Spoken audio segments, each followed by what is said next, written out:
presidente Lula disse acreditar que o Banco Central vai tomar a atitude correta. Olha aí, Carla. Oi. E começar a baixar os juros.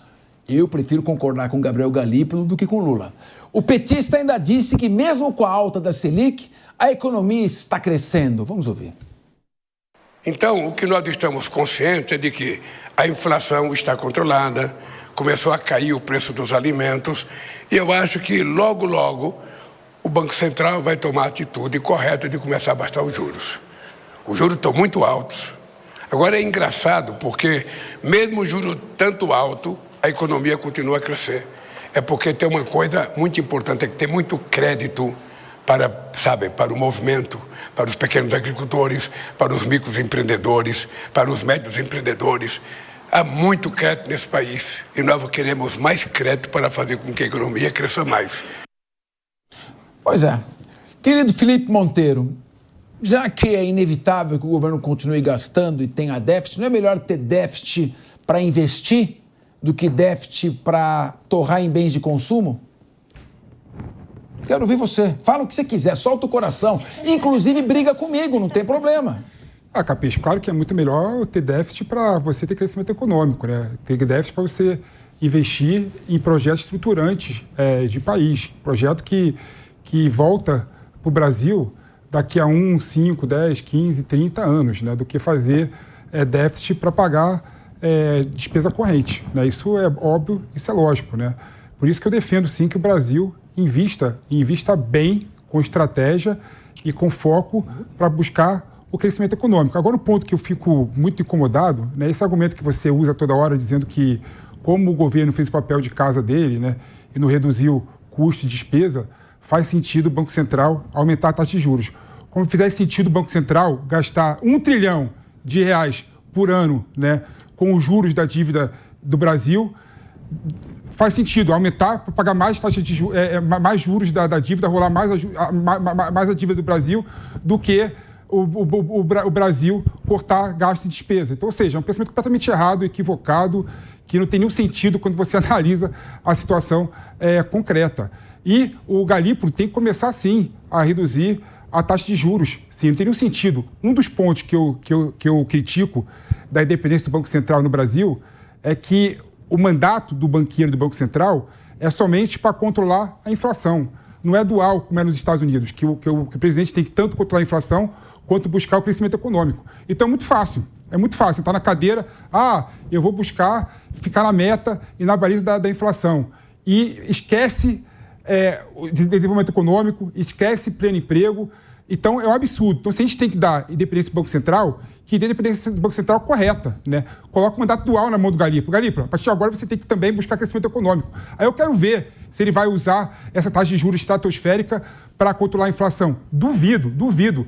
Se o Banco Central do Brasil fosse o Banco Central dos Estados Unidos, a gente não estaria com essa taxa de juros absurda que tem hoje em dia, que prejudica o crescimento econômico, prejudica as empresas a crescerem, prejudica as pessoas a buscarem créditos para resolver o problema do seu cotidiano e se engrandecerem. Ou seja, é um absurdo atrás de absurdo. Então, pelo que eu entendi, é que a professora Carla Bene, você entende que é o sistema financeiro que domina e influencia as decisões. Lógico. Então, são os banqueiros que mandam nesse governo? Sim, todos eles. Então, em todos os governos, inclusive nesse. Agora, minha querida Priscila Silveira. É o Felipe Monteiro, Priscila Silveira. Priscila Silveira, eminente professora, brilhante professora, criminalista, professora de direitos humanos também. Priscila Silveira, o que eu entendo é o seguinte, meu raciocínio. O governo está devendo. Por que ele está devendo? Porque ele gastou mais do que arrecadou. Está tentando diminuir isso, mas ainda está devendo. Tanto que ele está devendo que ele tem que pagar R$1 trilhão de juros esse ano. 1 trilhão que ia para outras coisas, para a área assistencialista, vai para pagar juros. Com juros altos, né? Muito bem. R$1 trilhão para pagar os juros. Quando a Selic é alta também, né? Os juros estão altos, você baixa o juro, mas está devendo. Tá? Por causa da Selic alta, ele já devia antes disso 780 bilhões, agora está com 1 trilhão. Tem que pagar juros, muito bem. Agora, se ele tem que pagar a dívida, R$1 trilhão, se ele está devendo, ele tem que pegar emprestado. Ele tem que pagar, mas ele tem que pegar emprestado. Para pegar emprestado, ele tem que vender títulos no mercado. Para vender títulos no mercado, como é um governo que deve, as pessoas desconfiam. Então a taxa de juros tem que ser alta para que ele possa captar recursos. Então, os juros sobem não, e prejudica o governo que tem que pagar, como disse o Felipe Monteiro, mas ao mesmo tempo ele precisa desses juros altos para vender os seus bondes, suas letras aí, letra de crédito imobiliário, letra de crédito agrícola, enfim. Como é que fica esta relação? Se o governo gastar menos e não dever, ele pode baixar os juros porque ele vai precisar pedir emprestado. Esse é o raciocínio que eu faço. Com a visão que você tem, estamos com dois economistas experientes aqui, mas nós não somos bobo, não. Então eu queria ouvir você. Claro que a visão, eu vou falar com uma visão, Priscila não é professora, não é advogada, enfim, eu vou falar Priscila, pessoa do povo mesmo, né? Diferente da tecnicidade. Você entende de povo, não é que nem o Felipe Monteiro. Vai, por favor. Da tecnicidade. Então, a gente observou, né, na entrevista aí com o presidente Lula que ele disse que a inflação ela está controlada, que os preços dos alimentos começaram a cair, muito embora aqui vocês tenham trazido a informação, né, de que o ovo subiu. E aí ele falou, né, dentro das suas falas, ele diz que o presidente da República, fala que com relação a cair esses alimentos, também, consequentemente, cairia, de alguma forma, os juros, né? Então, começaria ali a cair a diminuição desses juros. E aí ele coloca, Capês, que a economia brasileira, né? Estou aqui pegando a fala, a economia brasileira continua crescendo e ele diz que está impulsionada não só pela questão de dever, né? Dever, eu acho que todo o governo, por um preceito histórico, né?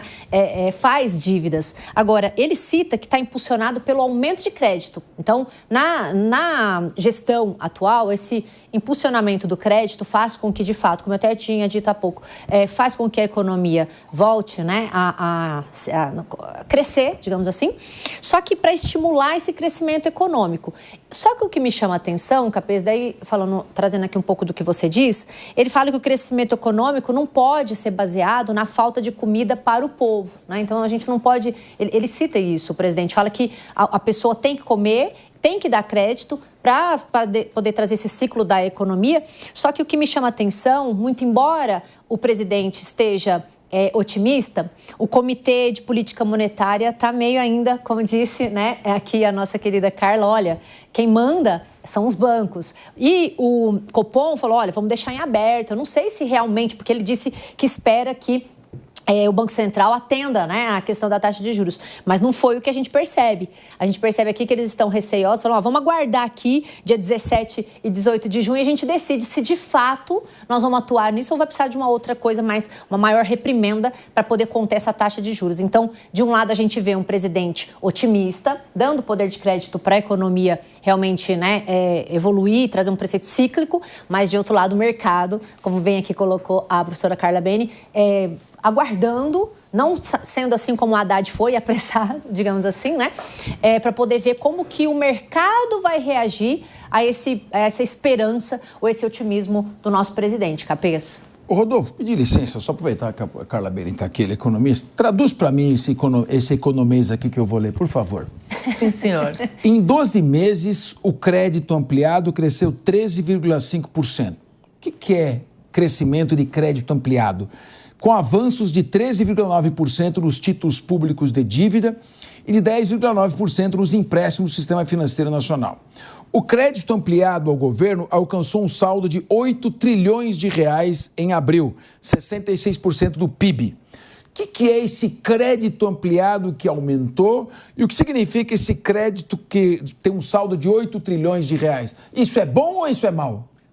Crédito, você teve agora o lançamento de um crédito com o desconto em folha, que você pode usar o FGTS para o trabalhador. Então, isso é uma linha de crédito que dá mais garantia, de novo, para os bancos, esperando que isso faça uma redução na taxa de juros. Então, o crédito ampliado é porque ele vai entrar com outras opções que não crédito livre. Então, o crédito livre é você entra no banco, pede um empréstimo, e pode ser empréstimo na pessoa física, por exemplo. Né? Isso. Agora, o crédito ampliado, você tem várias opções ali no meio e são garantias diferentes. Então, sim, você tem uma linha de crédito mais barata, que é o crédito do trabalhador, porque você fornece o seu FGTS em garantia. Então, a ideia é de tentar arrumar uma alternativa para que o mercado financeiro cobre menos juros para essa pessoa, porque justamente os juros é o motor da inadimplência. Então, é por causa dessa questão. Se você hoje tem um financiamento com uma taxa de juros mais elevada, você pode fazer a troca, tanto para outra instituição, como para essa opção com FGTS em garantia, e você vai ter um custo menor. Então, é que esse é o problema, Rodolfo Marques. Peguei a explicação da professora. Quando você vai aumentando o crédito, você aumenta o nível de endividamento da população. Sim. Eles estão tomando mais empréstimo, estão devendo mais. E quando a pessoa faz uma compra a prazo no cartão, ela tem que entender que ela não pode comprar mais nada durante aquele período, porque vai chegar um momento que ela vai ter mais débito do que crédito. E aí você tem o problema do superendividamento no Brasil. Quando eu fui presidente do PROCON, nós lidamos com isso diariamente, o problema do superendividamento. Então não adianta facilitar a ampliação de crédito se você não dá educação financeira. Agora eu pergunto a você, falaram aí que a Polícia Federal, que se for investigar, tem 90 bilhões de crédito consignado que são suspeitos, créditos não é só o negócio do INSS, não. Créditos consignados, que se for investigar, que a pessoa ou não autorizou, ou não entendeu direito o que estava autorizando, principalmente hipervulneráveis como idosos, isso pode quebrar o sistema financeiro. Então, como é que você vê essa questão? O governo vai ampliando crédito, parece que é uma festa que não acaba nunca. Agora, ninguém quer fazer como a Argentina fez, o Javier Milei, de tomar medidas austeras, dar o remédio amargo para a economia. É sempre aquela visão cor-de-rosa. E como disse a professora Silveira, o presidente está sempre otimista. Queria te ouvir. Capês, você sabe qual que é o empréstimo que mais cresce nos bancos no país? Sabe, Capês? Qual? É chamado empréstimo de primeiro impacto. São aqueles créditos de até R$5.000, onde as pessoas ali têm uma conta por mais de um ano e, de alguma forma, ela consegue comprovar uma renda, e aí os bancos disponibilizam essa quantia enorme de R$5.000 para essas pessoas. Sabe de quanto que é o inadimplemento dessas pessoas que procuram esse tipo de crédito, Capês?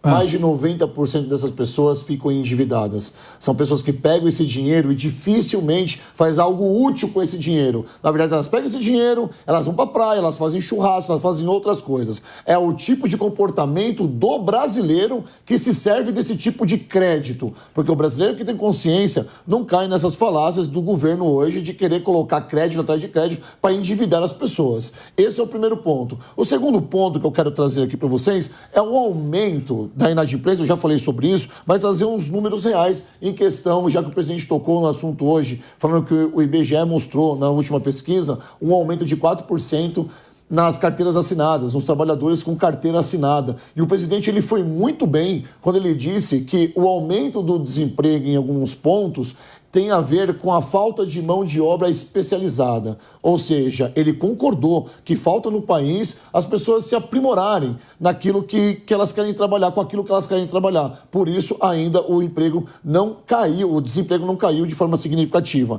Vale lembrar que hoje nós temos aqui um aumento significativo no Brasil de trabalho informal. Nós chegamos aqui, nesse segundo trimestre, a 40 milhões de pessoas trabalhando de forma informal, entre aspas, né? Pessoas que estão trabalhando no aplicativo, pessoas que abrem na sua garagem uma lojinha, pessoas que abrem na sua garagem uma barraquinha de cachorro-quente. Ou seja, essas pessoas que dependem desses microcréditos, Capês, que são os famosos MEI, que conseguem trabalhar, são as pessoas que futuramente não conseguem pagar a própria dívida. Então, nós temos aqui, para discutir, uma grande responsabilidade de ensinar essas pessoas a como conseguir esses créditos e principalmente de como pagar esses créditos. Nós lembramos aqui do governo Lula 1 e do Lula 2, onde teve um aumento gigantesco das pessoas e a popularidade do presidente foi lá nas alturas, porque ele conseguiu dar para aquelas pessoas a primeira viagem de avião, o primeiro cartão de crédito. Isso foi muito significativo no governo 1 e 2. Só que logo depois as pessoas alcançaram uma inadimplência onde o Brasil não tinha visto antes. Por quê? Porque as pessoas não têm esse consentimento, essa educação financeira de que você faz uso do cartão de crédito e depois você tem que pagar esse cartão. E aí a gente fica discutindo sobre os créditos, mas não tem uma educação financeira para esses cidadãos do país. Muito bem. E naquela época tinha a China comprando commodity adoidado, né? Você tem que aproveitar os bons ventos quando eles existem.